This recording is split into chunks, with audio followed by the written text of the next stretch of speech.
Let's take a look at this reading passage. This is a literature passage from the test 3, and we're going to get started with this now.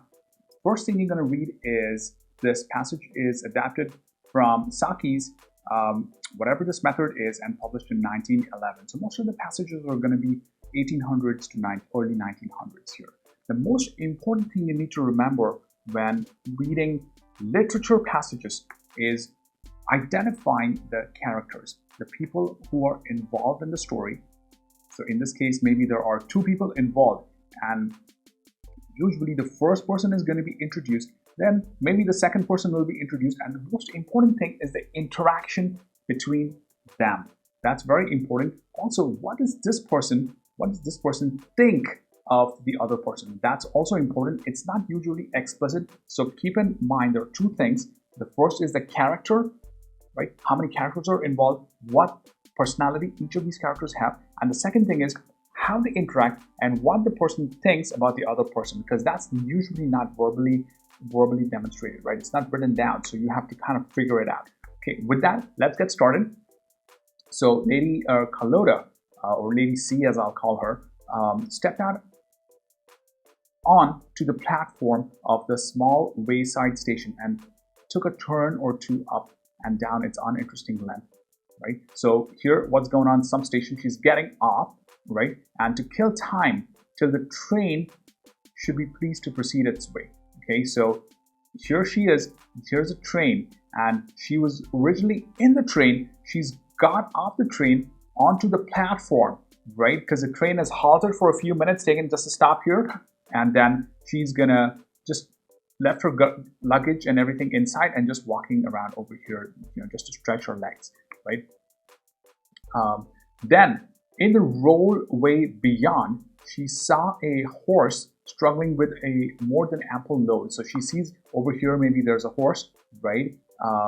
This is my drawing of a horse here, and a carter of the sort that seemed to bear a sullen hatred against the animal that helped him earn a living. So there's a horse, and then maybe there's a carriage guy here, and maybe he's got a whip or something. He's hitting the horse. He's getting angry at it, even though she's seeing the horse helps him earn his livelihood, right? And she's seeing this, right? So let's see what happens now. So Lady C promptly betook her to the roadway and put rather a different complexion to the struggle. So originally what's going on is, this is a very, very interesting way how this author has written it. One of the harder sentences in pretty much all of the literature passages that I have seen. So originally there's this carter guy who owns this cart, and he's hitting the horse. Now she's got angry. She's got a little bit.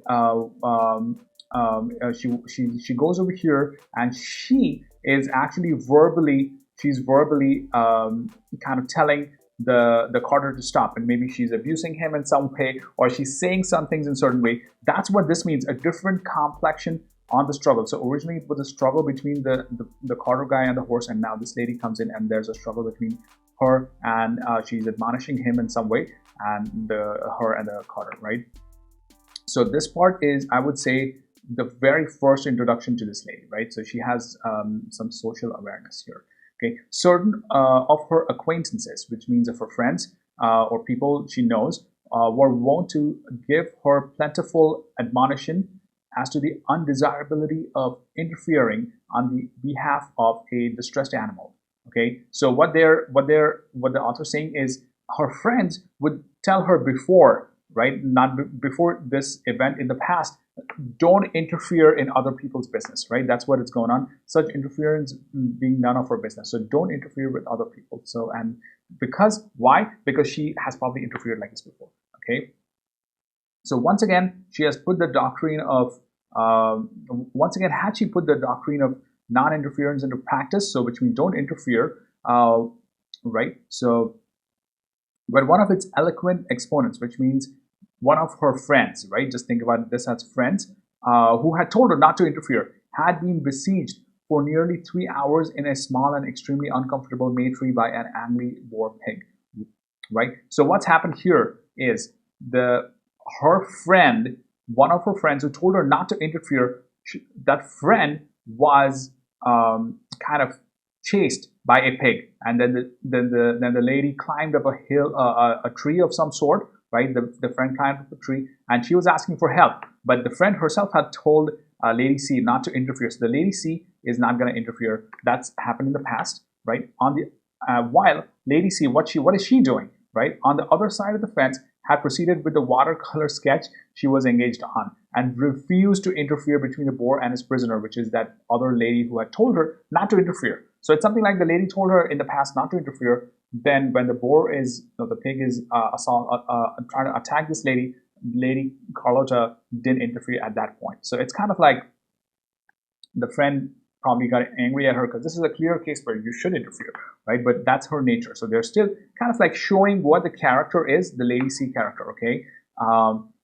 It is to be feared that she lost the friendship of the ultimately rescued lady, right? So of course, yeah, the ladies got super angry at her, and then they never probably spoke after that. Okay. On this occasion, she merely lost a train. So this part is the second piece, right there. Again, they're just introducing her. Now, in this occasion, what happened? She merely lost a train. Why? Because she'd gone to the, remember, she had gotten off the train, and her luggage was inside, and she had gone was socially aware, and she went to this quarter, and she was kind of like admonishing him, chastising him, right? What are you doing to this horse, etc.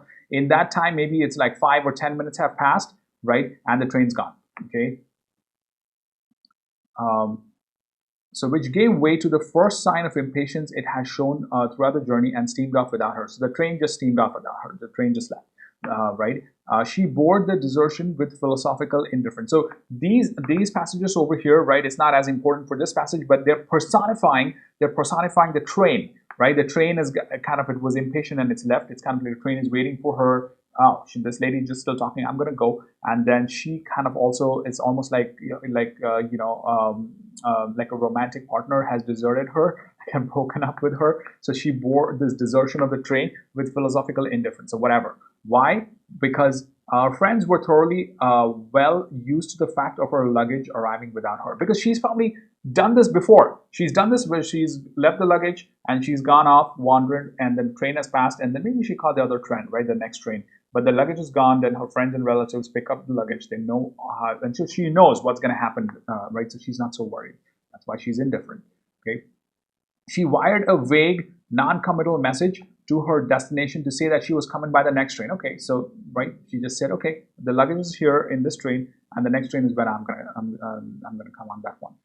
Before she had time to think what her next move might be, she was confronted by an imposingly attired lady who seemed to be taking a prolonged mental inventory of her clothes and looks. And that's, I would even close this over here. So what's happened is this particular thing has passed. She's noticed the train is gone, and maybe she's going to wait for another half hour or an hour. But meanwhile, she's approached or confronted by another lady. So let's see what happens with this lady now. So you see, that was the first character. Now probably this lady is going to be the second character, right? Of course, there was the carter and the horse, but that was just a side on a very sideline issue, right? So the important part probably is going to start now. So now the lady is going to ask, "You must be Miss Hope, the governess I have come to meet." So now the governess is a very important occupation in these 1800s, early 1900s.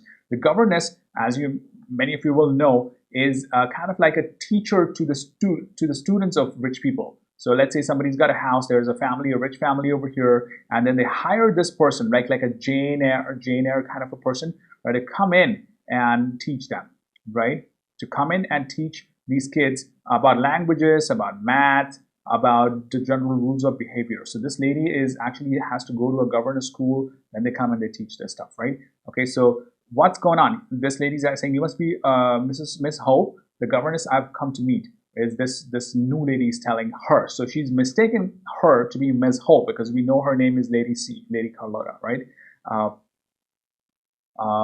Now, this Lady C, as we know, she's a bit indifferent and probably a bit rich, so she doesn't have to be super, super polite to everybody. So she's got some resources, so she can afford to be a bit careless with people, right? So she's saying, well, very well, if I must, because she said over here, right, "You must be Miss Hope," without even giving an opportunity for Lady C to respond. So she said, "Okay, if you think I am, then I am." Okay, and then this new lady, which we introduced, so here is Lady C, and then this lady is Mrs. Q, right, Mrs. Quabarb. Right? "I am Mrs. Squabarb." continued the lady. And where is your luggage? So, because the luggage, you can see immediately see there's this woman who's dressed but without any luggage. How can that be, right? Now, the lady C says it's gone astray, right? Falling in with the excellent rule of life that the absent are always to blame. The luggage had, in fact, behaved with perfect correctly. I have just telegraphed about it. So she said, okay, my luggage is kind of like lost in the or it's gone in the train, and I'm taking care of it. So don't worry about it. Okay. Now, Mrs. Q says, how provoking, right? These railway companies are so careless. So they're blaming it on railway companies. Nothing new. We still blame it over here, right? However, my maid can lend you things for the night. Okay. And she led her way to the car. So this is another probably a short end to the passage, right? This is the introduction of this lady Q, who's probably a slightly wealthier woman herself, right? A wealthier woman, and who's waiting for her governess. Okay, so but she mistakes Lady C to be her governess. So what happens to the real governess? We don't know. All right. So during the drive to the Q mansion, Lady C was impressively introduced by Mrs. Q to the nature of the charge that had been thrust upon her. She learned that Claude and Wilfred were delicate, which are obviously her kids, this Mrs. Q's kids, right? This person's kids who are supposed to be taught. Sensitive young people, and that Irene had an artistic temperament highly developed, and that Viola was something or other else of a mold equally commonplace among children. So this is important, equally commonplace among children of that class, which means they're clearly relatively rich, right? And maybe they're living in a neighborhood, right? All of these houses over here, all the kids in that neighborhood, they're probably doing the same thing. They're being trained in some kind of 2 or 3 foreign languages. They're trained in some math. They're trained in playing the piano, right? Stuff like that, right? So probably they have an expensive SAT tutor. Who knows, right? So all of them are having the same. All of these kids, they're doing the same usual things that the kids in the neighborhood in that social class, those rich kids, are doing. Okay. So now Mrs. Q is saying, I wish them not only to be taught, but interested in what they learn. So not just memorizing it, but actually understanding, right? That's what most parents want. In their history lessons, for instance, you must try to make them feel that they are being introduced to the life stories of men and women who really lived. Okay. Not merely committing a mass of names and dates to memory. Okay. So that's a careful, nice parent, right? Right, caring parent. French, of course, I shall expect you to talk at meal times several days in the week. Okay, so because that's French is going to be their foreign language, it seems, right? Like they're training the kids to speak French. Now, Lady C, right? The original, our heroine, right? She says, I shall talk French 4 days of the week and Russian in the remaining 3. Right, so she's just being maybe a little bit arrogant, a little bit just right, just chilling out over here because she's not the real governess, right? Maybe she's rich already. She doesn't care. She's just having fun at this Lady Q's, Mrs. Q's expense. Okay, so Mrs. Q says over here, Russian, my dear Ms. Hope. No one in the house speaks or understands Russian because, okay, what is it? What is the deal with this? So now Lady says that will not embarrass me in the least. Right, so she's like kind of like making a joke out of it. This lady C says, okay, I'm not going to be embarrassed if you don't know Russian. I know it. And then right over here is the end of this particular piece. And right now we are going to look at this very last piece and then answer the questions, right? So here, Mrs. Q, to use a colloquial expression, was knocked off her perch, right? Which means like she's standing steady, right? And she thinks she's the wealthy woman. She's the more resourceful woman. She's like the boss. And then there's this governess who's going to be her kind of like an employee, right? Kind of, okay, so you're going to work for me, Ms. Lady Hope, right? But what happens is once she said this, right, that's not going to embarrass me. She's like, Lady Q, Mrs. Q is a bit, what are you saying? That's the meaning of knocked off her perch, right? She lost her confidence in a little bit at least, right?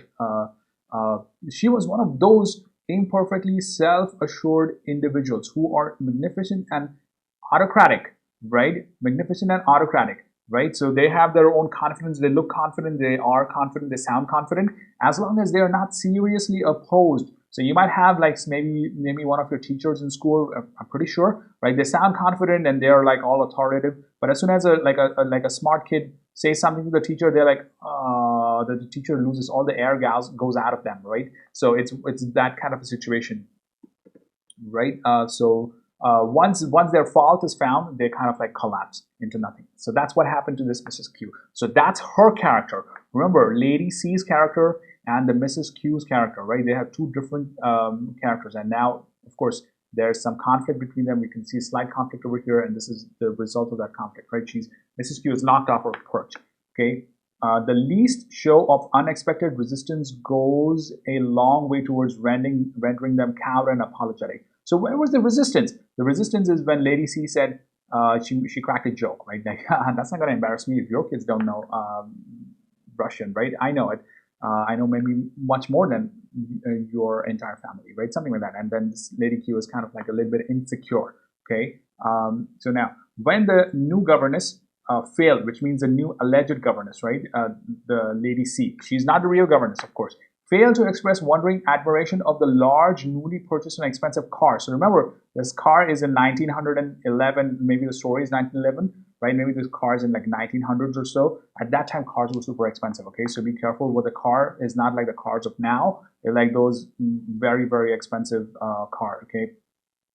So Lady C didn't seem very impressed because maybe she is also very rich, right? Another thing to note is the word lady, right? Lady itself means there's a very high chance this person is super rich. And remember, these stories, unlike the 21st century stories, these stories have these authors themselves are a little bit impressed by people who have a lot of money, right? The authors are always going to have like a dashing young man, but he's got to be rich, right? Kind of like Pride and Prejudice or any of those Jane Austen novels, right? The hero must have some money. Okay, there's really, unless he has a money, he almost cannot marry the beautiful woman in the stories.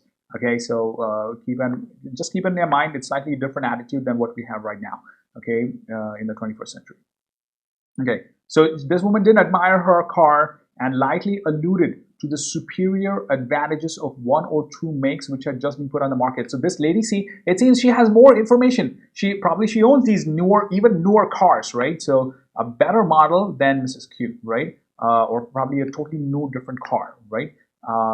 So she knows more about cars, and then this Mrs. Q is like, how come you know this much? And so she feels insecure. Okay, okay. So her feelings, right? This lady's feelings, Mrs. Q's feelings, were those which might have animated a general of ancient warfaring days, right? Why? Because his heaviest battle elephant is driven off by slingers and javelin throwers, right? Because earlier elephants are supposed to be very strong animals, right? And when you don't have arrows or javelin throwers, like those people who have those strong right javelins or even arrows, right? The elephants would be strong, but let's say there's a superior technology here, slingers and javelin throwers, that's pushing up this battle elephant technology away. In other words, Lady C seems to be more aware of the benefits of wealth compared to Mrs. Q, and that's kind of made Mrs. Q a bit insecure. Okay, so with that, we've read the passage. I know this took a little bit longer. I'm going to tell you to read, to go through the literature passages. You need to at least devote 8 minutes at the start, okay? Maybe even 10 minutes while you're practicing, but do that. And once you've understood how to read the passage super carefully, the answers, the questions are going to be super easy, okay? Again, your goal would be ideally to get 8 out of 10. Okay, if you can get 8 out of 10 in these, then your reading comprehension, to me, based on my experience, is super good. Okay, so let's get started. Which choice best summarizes the passage? Again, process of elimination is going to be your friend over here. Okay, so a woman weighs the positive and negative aspects of accepting a new job. No way. This woman is not even looking for a job. She doesn't even know what probably town she's in. She's just having fun. Lady C, right? A woman does not correct a stranger. So Lady C does not correct Mrs. Q, right? And Mrs. Q mistakes her for someone else, and that's the answer, right? You can. The woman impersonates someone to seek revenge. Of course not, and takes an immediate dislike to her new employee. No. Okay. In line 2, turn most nearly means. So line 2 is over here. So let's read it. Here's the strategy. When they ask the meaning of words, right? Don't even look at the answer. Just go to the line 2. Remember, that's going to be super helpful. Okay, Lady Carlotta stepped out of the platform on the small wayside station and took a turn or two up and down. So what does that mean? She walked. Okay, she walked. Okay, the turn is an important word. If you read those older novels, they say the turn all the time. Okay, the turn means to walk. Okay, so a short walk is the answer, right? Short walk. Change in rotation. That's the most obvious meaning, right? That's not possible. Okay, the most obvious meaning is never the real answer. Okay, so short walk is correct. Okay, the passage most clearly implies that other people regarded Lady Carlotta as, okay, Lady C as, okay, tactful. Maybe she sounds smart, outspoken for sure. Because remember what has happened. A lot of her friends have told her not to interfere in other people, and she's already gone and interfered with that horse, right? She's that horse and the cart guy who was hitting the horse. She's gone and actually spoken with him. Okay, so outspoken looks good. Ambitious, haven't spoken about this. Unfriendly, probably not, because she actually is relatively friendly. So outspoken or tactful. Out of that tactful, we don't hear anything about her tact. So outspoken is the correct one, and that's because of this piece over here. Okay, this piece over here. Okay, actually, they're going to ask us. Okay, so let's see. Which choice provides the best evidence for the answer to the previous question? Okay, so lines 10 to 14. Okay, and remember, we're going to find out, they're going to prove to us that this lady is outspoken. 10 to 14. Certain of her acquaintances want to give her plentiful admonition as to the undesirability of interfering on behalf of a distressed animal, such interference being none of her business. None of her business. Remember, you might also say to your friends, hey, that's none of your business. Stop interfering, right?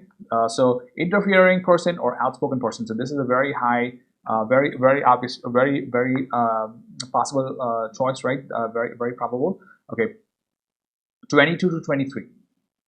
Let's see, 22 to 23 here. It is to be feared that she lost the friendship of the ultimately rescued lady. What? No, that doesn't say anything about her being outspoken. Okay, 23 to 26. So let's see that. On this occasion, she merely lost a train. So remember, this is talking about the train. So that's also not important. So it looks like A is the correct answer. 30 through 32. Over here, she wired a vague, non-committal message to her destination to say that she was coming on by another train. No. So that's totally doesn't make sense. So A is the correct answer. Okay. So remember these paired questions, right? The first one, if you get this one right, it's super easy. Remember though, I would encourage you to actually use the process of elimination here for these choices, because if you get both of them wrong, then you lose like double points here. If you get one right, there's a very good chance you're going to get the other right. So be careful with these paired questions. Okay. The description of how Lady Carlotta put the doctrine of non-interference into practice, lines 14 through 15. Right, so 14 through 15 is right over here, 14 to 15. So only once had she put the doctrine of non-interference. The doctrine of non-interference is what her friends are telling her. She wants to call it the doctrine, right? So it's like a slightly fun passage, right? It's a humorous passage here. So when did she not do it? When she was actually supposed to do it, right? Just to prove it to that lady who told her not to do these things, that sometimes you should actually interfere, right? So so let's see. So why did she do this? She put the doctrine of non-interference into practice because of what? To foreshow her capacity for deception. No, the deception doesn't even come into the picture here. Illustrate the subtle cruelty in her nature. So there's nothing subtle about it. That's wrong. She's not cruel. Actually, she's gone and helped that the horse, right? Provide a humorous insight of her character. Yes, very strong. Yes, because she wants to prove to that lady, right, who told her not to interfere, that hey, what happens if I don't interfere in your case, right? So that's why that's a humorous way for her to tell it. And she lost her friendship with that woman, but still, so that's even more funny for her accordingly, right?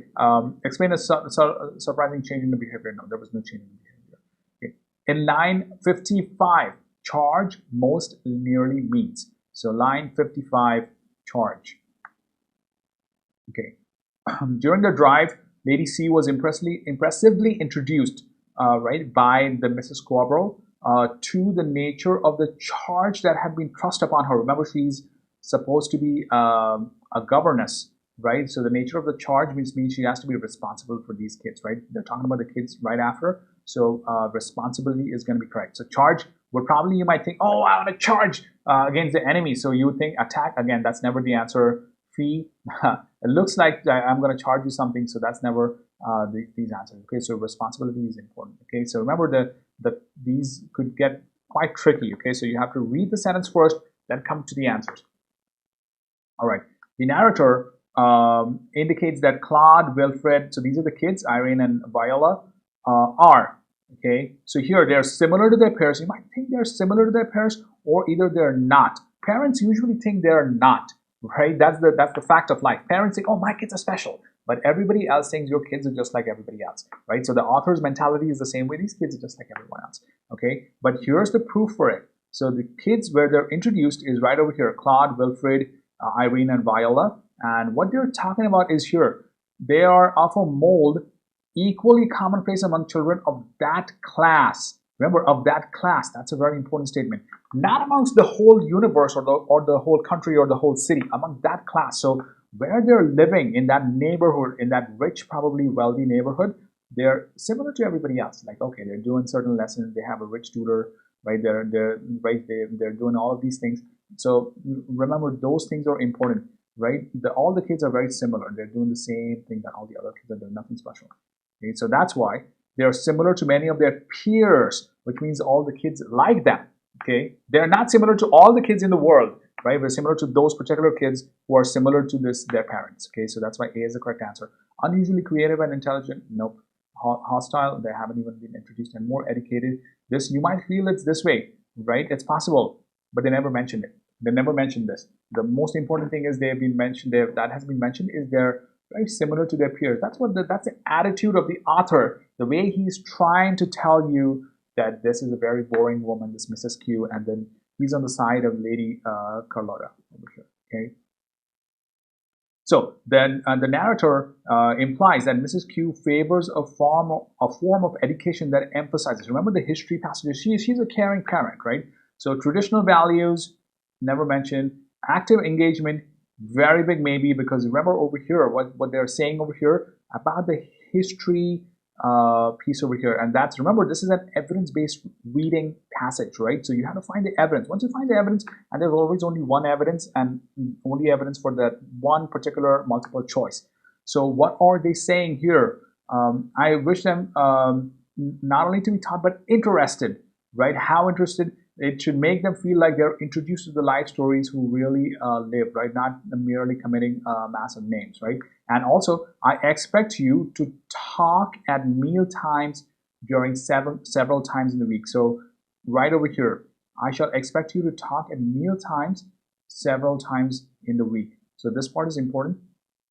That means she wants them to engage, right? So that's why this could be a very strong active engagement. Artistic experimentation, they talk a little bit about them being artists, but not as important. And factual retention is clearly no, right? So that's why active engagement, and that's a good one. That's a great parent, right? Like all parents want their kids to have a nice active engagement as opposed to just rote learning everything. Okay, so that's 8, that's good. Last 2 questions. As presented in the passage, Mrs. Q is best described as. Okay, now remember the last 2 questions could be a bit challenging. So she's best described as superficially kind but actually selfish. Yeah, she, like, superficially kind is probably the hallmark of all the wealthy people in these novels, right? Most of them are superficially kind, but when they're in hot water, that's when you realize what kind of a person they are. So that's true, but they never mention it so much. But actually selfish. So you might think she's selfish because she wants the governess to treat her kids, but that's what every parent wants, right? Every parent wants, hey, governess, please treat my kids nicely. Please educate them in the best possible way. So yeah, maybe slightly selfish, but not in a very, it's normative, right? It's not like a very strongly selfish woman, like she wants to hurt somebody for her own benefit. So not that kind of a woman, just a naturally selfish woman, which is everybody's nature, right? So that's why this wouldn't be as much. I would just mark it as a small maybe. Let's look at the next one. Outwardly imposing but easily defied. That's great. Yes. right? Outwardly, remember at the start, she was like this stern woman.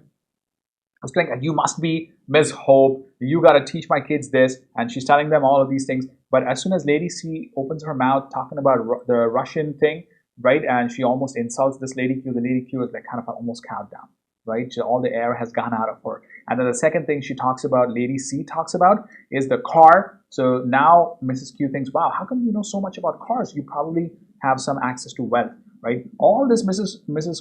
Q is her wealth is exhibiting out, right? She's leaning on the strength of her wealth to dominate other people, right? That's what the underlying theme of this author is right now, at least in the small passage. So she's outwardly imposing because she has wealth, and you'll see that in many other stories, but easily defied when as soon as someone challenges her, she's like, oh, whoa, whoa, whoa, whoa, oh, okay, right? So that kind of a person. So this is a very strong, probably the answer. Socially successful, but irrationally bitter, nobody said anything but bitter, and naturally generous, not much, and imprudent, no.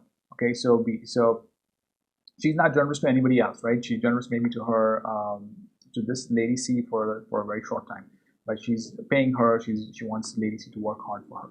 Okay, so that's why this is off, and so B is the perfect choice. So let's find out now the best evidence for this answer. Why do you think? Why do we think this is the answer? Okay, so why is that? Outwardly imposing. So 4950, I would encourage you to go to 4950, 6268. So let's go to 4950. 4950. So it's right over here. How provoking, Mrs. Q said, right? These railway companies. So she's talking about railway companies. So that's not what she's talking about. We have to find out that point where, right, this Mrs. Q's ego is totally punctured, right? And then she's like, she's gone. So where's that particular point, right? So where's that particular part of this passage? So that's why 4950 is gone. It doesn't talk about anything of that sort. 60 to 68. I wish them not only be taught but interested in all that they learn, all of these things. She's just telling them, right? This is like just a caring mother, right? She's a caring parent. So that's not the evidence we were looking for. This is gone. 70 to 73. This I shall talk French. This is the Russian in the remaining 3 days of the week. That's just the interaction, the start of the conflict between them.